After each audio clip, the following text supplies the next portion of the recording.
ఎంతోమంది ఎప్పటి నుంచో తీరని కోరికలు ఇవన్నీ కూడా. గోవా అనేది చాలామంది యువతకి ఒక డ్రీమ్ డెస్టినేషన్ అనమాట. ప్రతి ఒక్కరికి కూడా చాలామంది మనలో అందరూ కూడా వెళ్ళే ఉంటారు. కొంతమంది వెళ్ళలేని వాళ్ళు ఇప్పటికీ కూడా గోవా ఎప్పుడు వెళ్దామని ప్రతి ఇయర్ ప్లాన్లు చేసుకుంటూ కనబడుతూ ఉంటారు.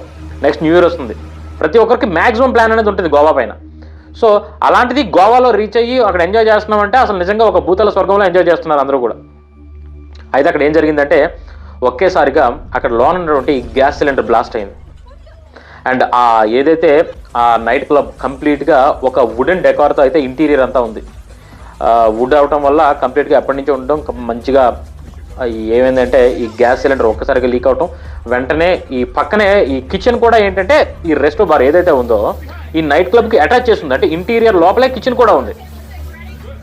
సో ఒక్కసారిగా గ్యాస్ లీక్ అవడం, పక్క సిలిండర్లు కూడా అంటుకోవడం వల్ల ఇది ఏమైందంటే ఈ పక్కన ఉన్నటువంటి ఈ వుడెన్ డెకరేషన్ ఏదైతే ఉందో ఇంటీరియర్ కంప్లీట్గా వుడ్తో చేయబడింది అనమాట.